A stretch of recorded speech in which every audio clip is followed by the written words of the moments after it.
Georgie and I returned to the bunker, carrying the weight of what we had experienced at Liv's grave, and immediately we were stunned by new, terrible news. Dimitar was dead. His body couldn't cope with the heavy blood loss. Nicola was as gloomy as a thundercloud. Dimitar wasn't just his colleague, but also a friend. Finn seemed to lose his footing. His face was contorted with torment.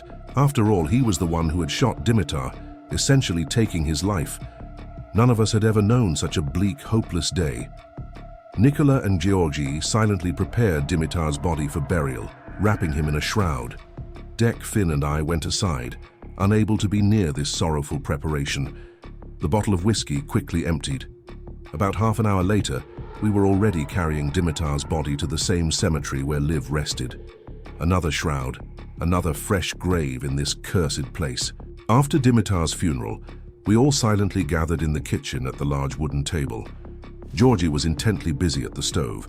Perhaps this familiar process helped him cope with the weight of the loss. Finn, Dek, the Doc and I sat staring into emptiness and mechanically sipped whiskey and cola. The alcohol had almost no effect, as if the numbness was stronger than any intoxication. No one could find words. And what was there to say? Reality had fallen on us like a gravestone. Yesterday there were 7 of us. Today there were 5. And the grave dug by Dek eloquently spoke of the fact that tomorrow, the day after tomorrow at the latest, there would be 4 of us. The silence was broken only by the crackling of oil in the pan and the sizzling of frying meat. No one felt like eating, but as I already noted, cooking was a kind of outlet for Georgie, a way to keep his hands and mind occupied in this nightmare. The silence was broken by Finn. His voice sounded muffled, but a growing bewilderment could be felt in it. Nicola, we've noticed something. You can't even hear birds here. Where do you get meat and fresh vegetables? All we managed to find in this place until yesterday were old cans of 20-year-old stew, honey, alcohol, and, well, apples, which there are really a lot of here. But you have bread, cheese, and ham and cola, even coffee and cigarettes. I can't put 2 and 2 together. How could all this have stayed so fresh after 22 years, even with the best storage conditions? And where do you get electricity and gas? Where does the gasoline for the car come from? All eyes turned to Nicola, awaiting an answer. A fair question, Finn. Nicola perked up, setting aside his glass of whiskey and cola. I'll tell you from the very beginning. It all started in 2003. This chemical plant, Devnya carbonate, fell into disrepair and went bankrupt. I won't bore you with the economic details. It really doesn't matter now, but the fact remains it closed down. As you've probably already noticed, Devnya was a town whose life was closely intertwined with several large chemical plants. And so, according to some, shall we say, unofficial information, an American company secretly opened a biolab here. What exactly they were developing there is unknown for sure, but something went terribly wrong. There was some kind of release, after which the authorities hastily announced the evacuation of the entire city. People were told it was a temporary measure, for only 2 or 3 weeks, until the consequences of the accident were eliminated. But you know, the townspeople. Those who lived in apartment buildings, maybe they listened. But the residents of the private sector, they flatly refused to leave their homes. Many had livestock, chickens, pigs, pets, and the sowing season was just around the corner. The land needed tending. In short, stubborn peasants stayed put despite all the warnings. So, about a couple of weeks passed, and disturbing rumors about the crazy things happening here began to reach the authorities. Those who remained in the city and its surroundings were rapidly infected with some kind of nasty stuff, and literally rotted alive. And then really creepy stories started. They said that after the funerals, these poor souls would return to their homes at night and attack the living. Naturally, the government couldn't ignore this. A tough decision was made to completely block off the city. Checkpoints were set up around Devnya. No one was allowed in or out. And then they gathered a group of 10 scientists and sent us here to figure out what had happened. We settled in this very bunker 22 years ago. Our group, Nicola continued, consisted of specialists from various fields, virologists, biologists, chemists. Our task was to find out exactly what happened here and what terrible consequences it might lead to. At first, if I can put it that way, everything went relatively smoothly. if you don't count the horror that the local population was turning into. The radiation levels were normal, so it was a leak from the biolab that we needed to deal with. We were well armed. We had conversations with those who still remained in the city. Some heeded our words and left, but many continued to stubbornly refuse to abandon their homes. About 3 months later, the city was practically deserted. Only we remained, our scientific group. Of course, we had mobile phones, satellite internet, and communication with government structures. We regularly received deliveries of food, medicine, everything necessary for work. And in the meantime, we were trying to understand the nature of this infection. But one perfectly ordinary day, as I remember it now, when we were expecting another delivery of supplies, no one came. We tried to contact our supervisors, to call the headquarters, but the connection was lost. We found ourselves completely cut off from the outside world. Of course, we didn't immediately sound the alarm. We thought it was temporary communication difficulties, it happens. But when no one got in touch even after a week, it became truly terrifying. We drove around all the roads that, according to our information, led out of the city, but we didn't find any checkpoints. Then one of our guys decided to get to the nearest large city. Varna was the closest. He went there in one of the cars. Thankfully, there were plenty of them here. But after a couple of hours, he returned, completely stunned. He said that in some completely inexplicable way, he had found himself back at the entrance to Devnya. After that, we realized things were bad. We had many cars at our disposal. You could say the entire city's fleet was ours. So every day, several of us went out on reconnaissance in different directions. And every time it ended the same way. We would run into an endless cornfield that seemed to squeeze Devnya in a ring. At first, there was enough food. The refrigerators in the stores were still working, and there was electricity throughout the city.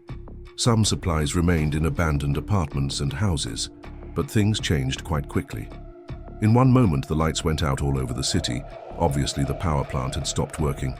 The water supply in apartment buildings went silent, but fortunately, many private houses had their own pumps or wells, so there weren't any serious problems with water, especially since our water supply in the bunker worked fine from the generator. Fortunately, here in the bunker, we had several generators, and there were enough of them in the city too. Gas cylinders also weren't a problem, nor was access to fuel at gas stations and the abandoned petrochemical plant. We were especially lucky that Dimitar was in our group.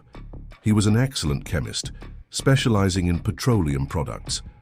Thanks to his knowledge, we were able to keep the generators running all these years. We had several laboratories at our disposal, including the laboratory of the oil refinery, so Dimitar could monitor the storage of fuel for both the generators and the cars. His loss this morning will undoubtedly make itself felt. So, a year and a half passed. We tried not to lose our minds in this isolation. The dead didn't bother us during the day. They only appeared at night. Here in the bunker, we hardly felt their presence. In the mornings, we collected fragments of the infected for research. And there was, unfortunately, enough material.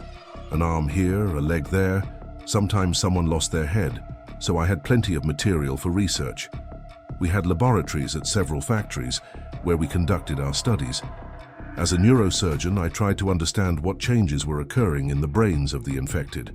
At the same time, to provide ourselves with fresh food, we set up several vegetable gardens in the private sector. Georgi understood agriculture, even though it wasn't his direct specialization, but his biological knowledge helped a lot. So we had fresh vegetables almost year-round, and the fruit trees here already bore abundant fruit. To our good fortune, the bunker had enough canned stew to last another 10 years. The bunker, in principle, was well stocked with all sorts of supplies. There was even chocolate. From time to time, some of us would go into the city or to the former checkpoints, probably to somehow clear our heads and not lose hope. One of these days, Victor, our physicist, returned very excited, shouting with delight. He brought a whole trunk full of fresh produce, cigarettes, newspapers, clothes, and much more. But most importantly, he brought a message. On several sheets of paper, we eagerly read the printed text. It reported that Devnya had disappeared. That satellite images showed this area as a huge, endless cornfield. Several attempts had been made to send search parties into these anomalous thickets, but none of them had returned. They decided not to risk any more people. The message stated that the Bulgarian government was now closely cooperating with a secret Russian organization for anomalies called Sphere. The latest developments of the Russians had made it possible to create certain portals. They had already used this technology several times, followed by a list of several locations in the city where they left similar packages, in the hope that some of us were still alive and that work was underway to return us to the real world. They asked us to go to all the indicated addresses and leave our messages and requests there about what we needed to be sent. At the end of the letter, it said that they would continue to send packages and letters for a year. If there was no response, it would mean only one thing: no one was alive in Devnya anymore. Of course, this news cheered us up. At that moment, there were 6 of us in the bunker. 4 others worked in laboratories at other factories. We immediately went to the places indicated in the message: one of the apartments in a residential complex, the city library, a hardware store, the post office, a garage cooperative, and the basement of a music school. At each of these points, we found packages. Some of them had clearly been lying there for quite a long time, others looked relatively fresh. Everywhere we left our messages, described the situation in Devnya, described our existence, and asked them to send what we needed. On the day when we, inspired, returned to the bunker with the found packages, 3 of our colleagues who had returned from the laboratories were already waiting for us. They had already managed to read the message and examine the package. We excitedly told them everything that had happened during the day, describing each location we found and the messages we left. There was no end to the delight. Finally, hope for a quick return to our loved ones had dawned. Someone gratefully spoke of the Russian scientists, believing that they would soon be able to pull us out of this cursed place. This day filled us with faith and hope again. A little later, Hristo, our engineer, returned. He didn't know anything yet about the message and the packages. In his hands, he held a bag full of ripe corn. Naturally, we immediately brought him up to speed, showing him the finds and rereading the message. That evening, we had a magnificent dinner with fresh bread and roasted meat. Pleasant aromas of freshly brewed coffee and croissants, which they had taken from one of the packages, wafted through the kitchen. We enjoyed this splendor, as if tasting normal life for the first time in a long time. From that day on, we sent a group of 2 or 3 people daily to all known addresses. We prepared a detailed letter in advance, in which we described the current situation and, most importantly, asked how we could assist in opening a portal at a specific time for our transition. We needed instructions and recommendations. Although the creation of portals was not within the scope of our scientific competence, we emphasized that as scientists, we were ready to make every effort and provide any necessary assistance.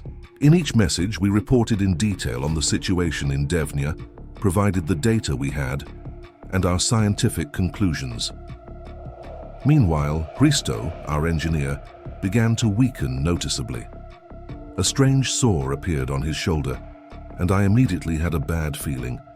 During the day, he was apathetic and lethargic, and by night he developed a high fever and was delirious.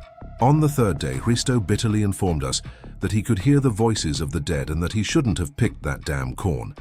He had been bitten, but he didn't understand how. He hadn't seen a single dead person, and soon he would become one of them. Many of us were skeptical of these words. We were scientists, after all, used to relying on facts, although our faith in science had been considerably shaken over these years. We began to discuss Hristo's words, and it was then that we decided he should spend the nights in isolation. On the 4th day, Hristo weakened completely. The night passed in delirium and moans. In the morning, he stood up shakily and reported that he felt the disease progressing and that he wouldn't survive the next night. Hristo said he didn't want to become one of them. He asked us, as his friends, to help him avoid this transformation. He suggested considering the possibility of medical termination of life to spare himself and us. The need to face him as one of the turned, long and tense discussions followed. Our small group was divided into 2 camps. Some categorically objected to such measures, considering it unacceptable. Others, weighing all the pros and cons, leaned towards the idea that this might be the only humane way out. Hristo firmly stated that this was his conscious choice. If we didn't help him, he would find another way. but he absolutely didn't want to add to the population of the inhabitants of that cursed cornfield. With or without our help, he intended to do it. In the end, after agonizing arguments, we reached a heavy consensus. When his time came, I, as a doctor, would administer a lethal dose of anesthesia. With the onset of night, we took Christo to the isolation room. I had prepared a syringe with a lethal dose of anesthesia in advance. One by one, all our colleagues came to say goodbye to Christo. There were short, quiet words of support, heavy gazes, and silent handshakes. When everyone had left, only Georgie and I remained in the room. We sat next to Christo, watching his fading state. He tossed and turned, moaned, but at some point his gaze cleared. He looked at us and said in a weak voice, "Guys, I'm ready." I picked up the syringe. My hand trembled, but I tried to pull myself together. The realization of having to do this filled me with bitterness. Slowly, I administered the injection. Christo sighed weakly, and his body went limp. Such was our life here. Such were the circumstances. That night was sleepless for all of us. We sat silently in the kitchen, trying to dull the pain with alcohol. We remembered Christo, his jokes, grieved for his children who would never see their father again. About 2 hours passed, and then we saw him. Christo stood in the kitchen doorway. His eyes were dully gleaming. His skin had taken on an earthy hue, and his body twitched unnaturally. It was a walking dead man. We were as if paralyzed by horror, unable to move. Christo, slowly, staggering, moved towards us. Instinctively, we scattered. Victor, like lightning, darted out of the kitchen and returned a moment later, clutching an automatic rifle. Without a second's hesitation, he raised the weapon and fired a short but deadly burst at Christo. The engineer's body went limp and collapsed to the floor, twitching lifelessly. Seeing this with our own eyes, how Christo, who had just been given a lethal dose, came back to life, turning into a dead man, even the most ardent skeptics among us fell silent. No science could explain this. It became obvious that we had encountered something paranormal. We buried Christo in the most well-kept area of the factory grounds. No one doubted the danger that surrounded us anymore. Now, when leaving the bunker, we always wore hazmat suits. Fortunately, there were plenty of them. We never figured out exactly how Christo got bitten, but the white color of the suits could at least visually indicate if any of us had stepped in something. And we made another terrifying discovery. Just injections weren't enough. You needed a follow-up shot to the head, otherwise they would rise again. After several weeks of waiting, we finally found a response at one of the locations. "We are glad to receive your signal," read the note from Sphere. They informed us that they had recorded an increase in anomalous activity, which had led to the appearance of 3 more portal zones. But unfortunately, their stabilization technology was still under development. We were advised to continue daily checks of the communication points. They offered us cooperation in studying these unstable zones and provided a list of tasks. Given our scientific knowledge and their technologies, joint work could speed up the stabilization process and our return. A fragile thread of hope stretched from the real world to our strange one. Now we had 9 addresses for daily inspection. Thus passed another 2 long years. Our former enthusiasm had noticeably faded. Daily trips to the 9 addresses became routine, and there was almost no progress in establishing reliable communication with the portals. Nevertheless, thanks to regular deliveries, we had everything we needed to survive. Any medicines, clothes, food, chemical reagents for research. Only the main thing was missing, the opportunity to return home. One day, an event occurred that stunned us all. Stefan, one of our biologists, was driving past the cornfield. It was already dusk, but it was still quite a while before the usual time the dead emerged. Suddenly, on the side of the road, he saw a guy, a perfectly ordinary-looking person. He was consciously waving his hands and didn't look infected at all. Stefan stopped. The guy approached the car and, smiling, began to speak rapidly in English. Stefan didn't know English, but realizing that there was a living person in front of him, he gestured for him to get in the car.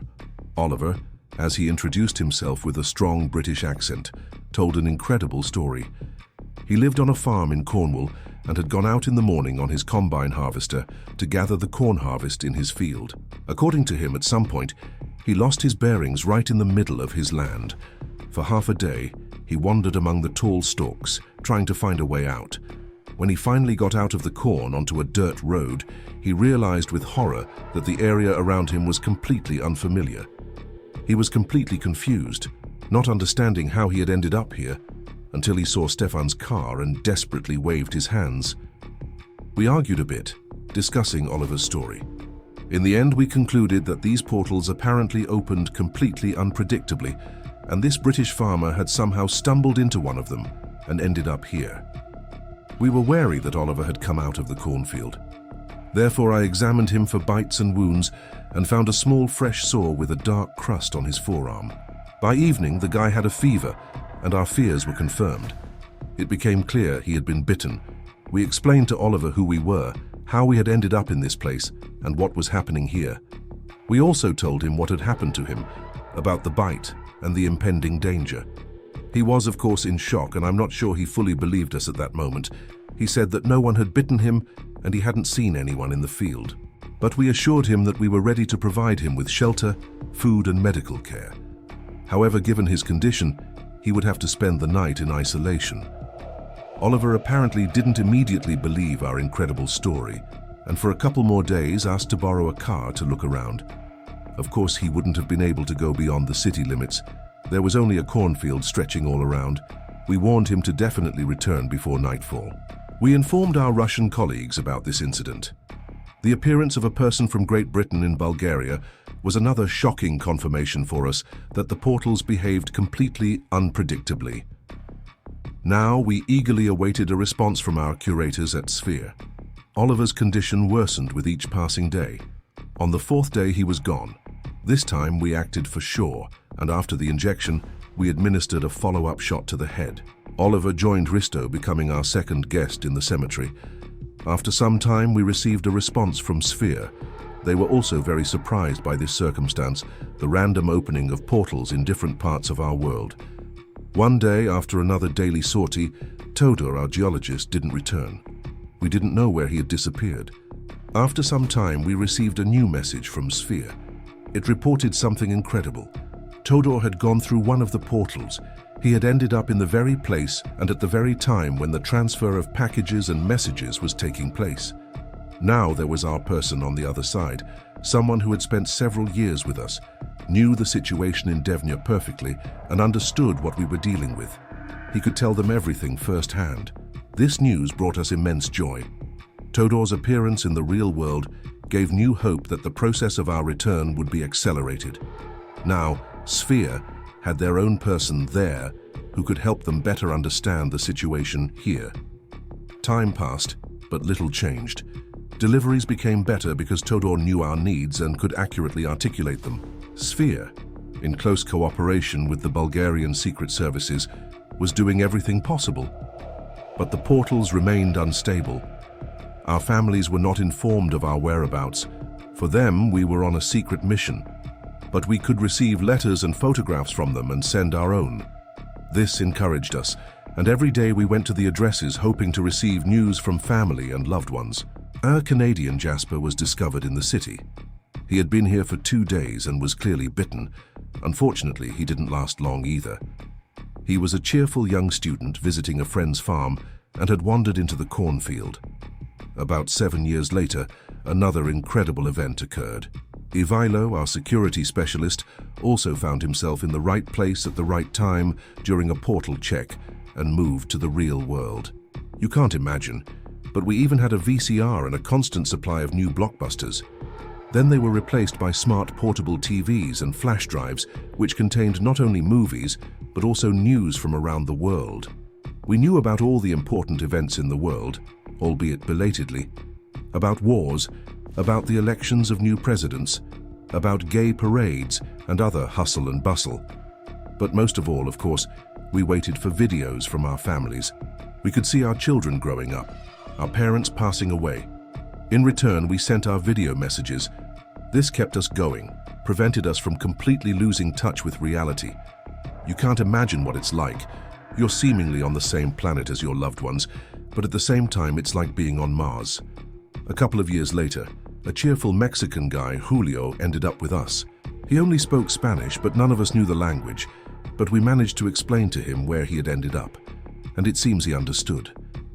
From his story, we gathered that he had gotten here through a cornfield, but how, unfortunately, we couldn't make out. However, a definite picture emerged. Random people from all over the world were falling into a random portal that for some reason opened in cornfields. Giulio turned out to be a very religious and devout person.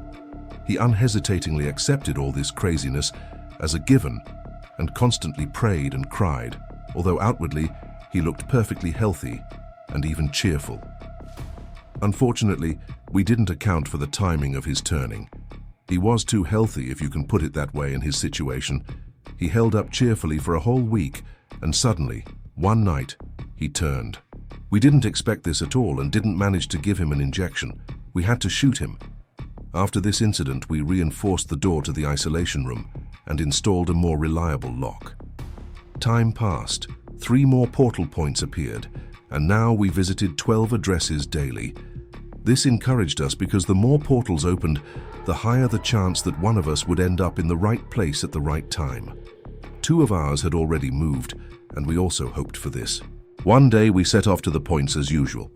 Usually everyone checked 2 addresses in their own car, but that day 2 of our colleagues went together to a remote new point.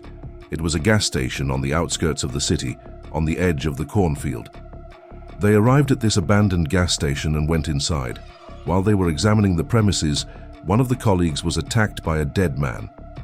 They hadn't expected this. Usually with the first rays of the sun, the dead went into the field, but this one had apparently been late and had taken shelter in the dark premises of the gas station. Our comrades dealt with him, took the message, and left.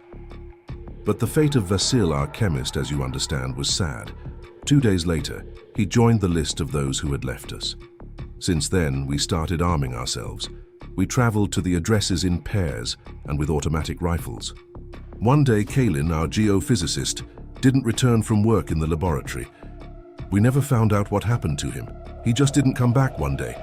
Besides the dangers of the outside world, ordinary diseases also befell us. Our colleague Radoslav suddenly developed weakness and unexplained bruises. As a doctor, I suspected something was wrong and conducted a preliminary examination. Unfortunately, my fears were confirmed. A preliminary blood test indicated serious problems.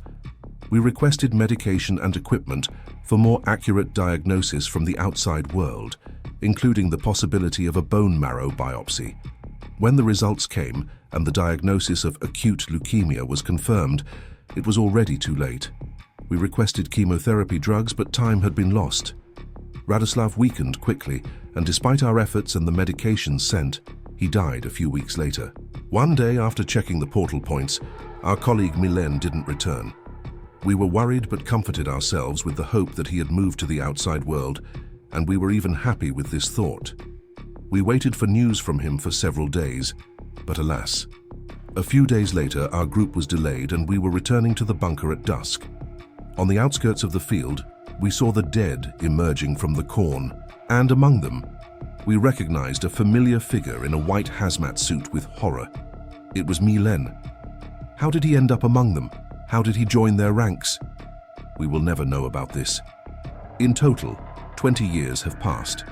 There are 3 of us left: me, Georgi, and Dimitar. For the last 2 years, we have lived as 3. We had almost stopped scientific work, having lost hope of returning to the outside world. But we forced ourselves to go on the daily rounds of the 12 addresses. No new portal points had appeared in the last 6 years, and Sphere reported that they had not been able to resolve the issue of portal stabilization. It was, of course, morally difficult for us, but we held on. Well, you yourself know what happened yesterday with Dimitar. The doctor delicately kept silent about the reasons for Dimitar's death. After the doctor's story, we all sat stunned, especially Finn. He seemed petrified, not knowing what to say in his defense or how to live now, knowing that Dimitar was in the cemetery because of his actions. Much, of course, became clearer, but at the same time, all our hopes of leaving this godforsaken corner of the earth collapsed. Neither a whole fleet of cars, nor the reserves of food, water, and everything else gave us any advantage. This place could only be left through an unstable portal, and we, unfortunately, were stuck here, possibly for the rest of our lives.